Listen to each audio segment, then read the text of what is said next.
Hey yo, what's up guys? So in this video, I am going to talk about turning 30, what I wish I knew.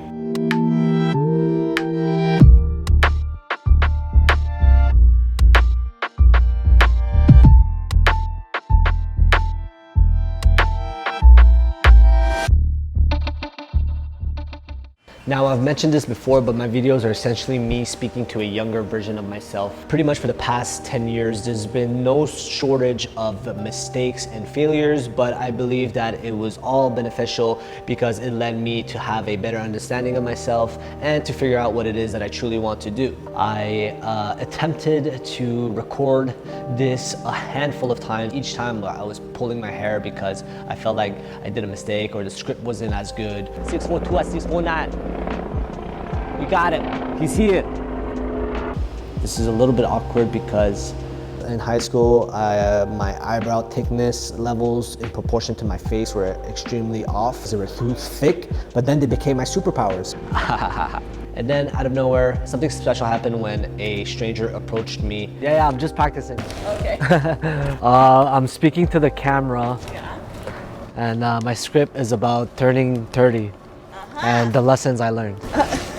Yeah. You look like you're not 30. One lesson you learned, you look young. I learned a few actually. So like, for example? No, like. You don't mind telling me? Yeah, well, part of my script is just like, I feel like the 20s were meant for failures and mistakes. Yeah. And like, that's pretty much all I did.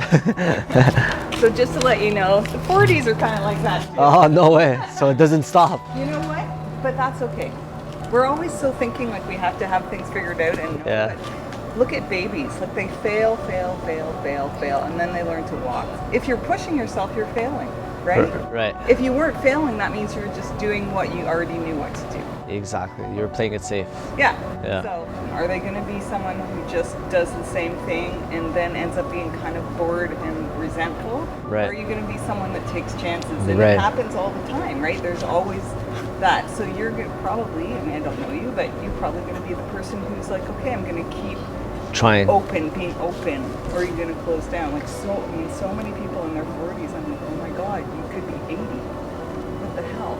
Yeah, You because. think you know everything? You know, Right. the older I get, the less I seem to know. Right. So. Yeah. Well, So- thanks for that. Yeah. Okay. I'm proud of you.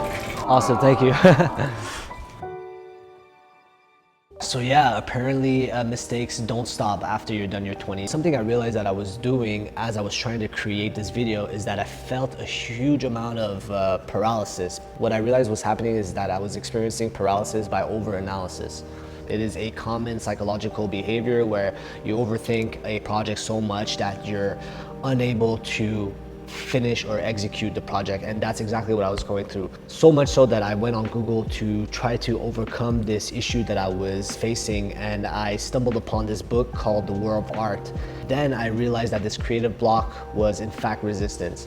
So there's nothing external stopping you from pursuing a business that you always wanted to do, or creating art, or starting a training program that you always wanted to start. The only thing really standing in between us and an ideal version of us is the resistance that we feel internally. It's the fear, it's the internal dialogue that we tell each other, or the excuses that we make in order to not tackle the tasks that we know will fulfill us the most. Now, this book was extremely liberating for me because the more you feel resistance towards something, the more it means that it is in fact your calling. This was a little bit reassuring for me because I guess I feel the most amount of resistance when it comes to creating my own YouTube content, whereas I don't feel any resistance when it comes to creating content for my clients. So I guess it must mean that being a YouTuber is something that I've been resistant doing. I just feel like it would be something that I would potentially become good at. I feel like I'm maybe not utilizing my humor as much as I should. The author talks about how resistance might manifest itself in all kinds of different ways. Sometimes resistance manifests itself in family and friends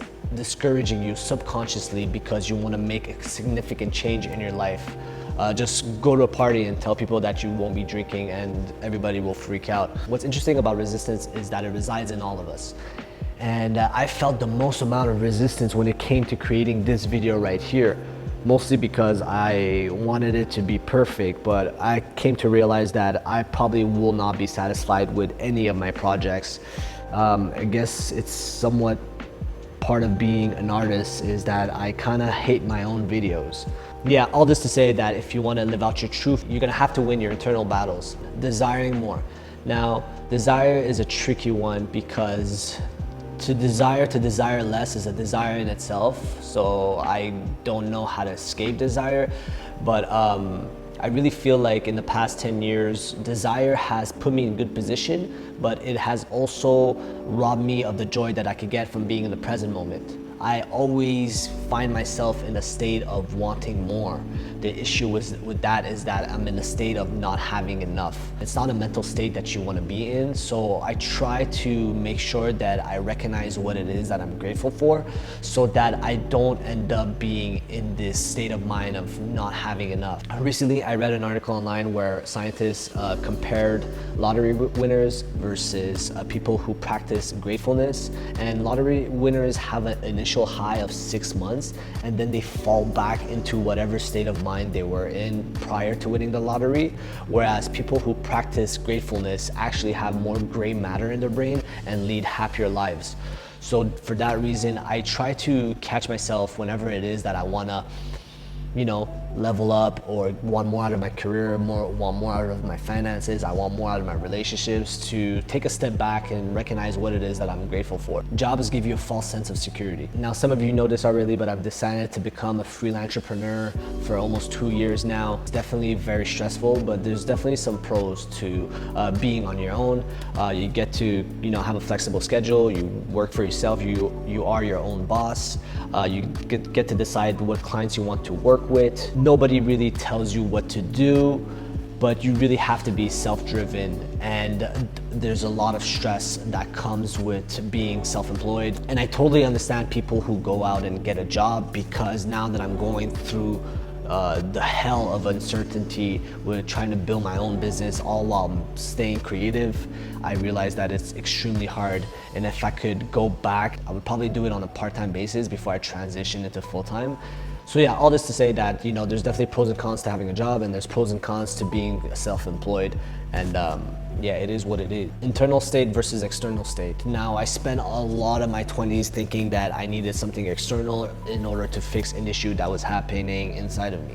For instance, if I felt like I was lacking confidence, I felt like I needed to go on a shopping spree and buy a whole new wardrobe in order to feel more confident about myself. But now, instead, whenever I feel that way, I ask myself, what is it that I could do internally in order to feel more confident so that I don't have to go out and spend all my money on clothes? Negative judgment. This is an ugly thing to admit, but I was very, judgmental in my 20s. Having negative judgment will only alienate you. We walk around the city and we tend to have some sort of defense mechanism, like, oh shit, this person's a loser, watch out, oh yo, there's a bum coming, nah, nah, nah, nah. And every time I catch myself now thinking negatively of the people around me, I try to stop it from happening, and I try to notice something positive about the person. What's messed up about judging people negatively is that you'll end up judging yourself in that same light, so you'll end up feeling shitty at the end of the day. So there's no point in judging people negatively, and every time I catch myself doing that, I stop myself immediately and I try to notice something positive about them. In this Joe Rogan podcast, the guest speaks about how reality is neutral, and it's only what you project onto reality that becomes true. The world just reflects your own feelings back at you. Reality is neutral. Reality has no judgments. To a tree, there's no concept of right or wrong or good or bad, right? You're born, you have a whole set of sensory experiences and stimulations and lights and colors and sounds, and then you die. Yeah. And how you choose to interpret that is up to you. You do have that choice. So this is what I meant, that happiness is a choice. If you believe it's the choice, then you can start working on it. And I can't tell you how to find it, because it's your own conditionings that are making you unhappy. So you have to uncondition yourself. And at the same time, I had to ask myself, who do you want to be remembered as? Do you want people to remember you as the asshole who brought everybody down? Or do you want to be remembered as the person who was uplifting and brought everybody up? And finally, one of the main lessons I wanted to share here is what I like to call society's thirst trap. Now, a few weeks before my 30th birthday, I noticed myself succumbing to the pressure of society's expectations. I was looking into buying luxury cars in the middle of a pandemic because, well, I guess I'm silly. And as I was looking for all these luxury cars and realizing that I would have to overextend myself financially in order to afford this, I had to take a step back and ask myself, why is it that I'm doing this? I already have a car that functions well, that I drive once a week, and I definitely don't need a car, and it'd be really silly if I buy a brand new car in the middle of a pandemic and there's a second wave and I somehow cannot make the payments. I would feel really silly if I was that guy. So I definitely had to take a step back and be like, why am I doing this? And I realized that I was actually falling to the pressures of society where I felt like I had to be successful at this age. And the truth is, you're not exactly where you want to be when you turn 30. Well, for me at least, I wasn't exactly where I wanted to be when I'm turning 30, so I was falling to this pressure that I needed to flex. And I'm really glad that I took a step back and realized that, whoa, I'm doing this for the wrong reasons, because I even posted my car for sale and I had people visit my old car and I was gonna sell it and put it as a down. But I'm so glad none of that happened, because a few weeks later, as some of you already know, I worked from home as a freelancer for almost 2 years. I've been working from home way before the whole corona happened, you know? So a few weeks after I decided not to buy a car, I had a mini mental breakdown. And this breakdown happened because I was working from home and I felt like a creature inside of a shoebox, where I was just waking up, staring at my screen, and then, you know, having dinner and then going to bed and waking up and doing the same process all over again. And this really drove me crazy because I wasn't leaving the house as much as I would have liked to. Just felt like claustrophobic, and I am so glad that I didn't overextend myself financially and get the brand new car, because I was able to afford an office at a co-working space. Now, what would have happened if I would have gotten the car?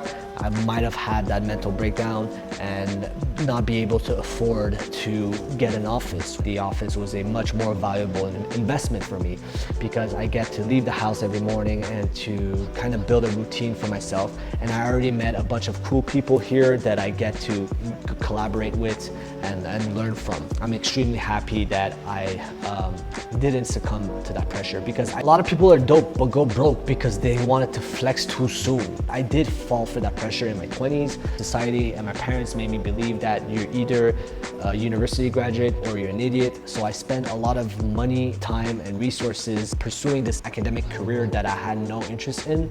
And I can't help but to think, you know, what would have happened if I had actually spent my 20s doing something that I love? But at the same time, I don't regret my experiences, because I am happy of where I am today. And every human needs data to figure out what you do like and what you dislike, so that you end up doing what it is that you truly like.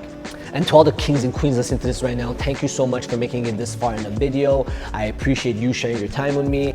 And to all the naysayers, I know exactly what you're thinking. Oh, look at you. You have a Costco card and an office. Oh, it must be nice being a grown up. But let me tell you this, okay? I'm more than a provider. I'm more than your lover. I'm your friend. La la la la.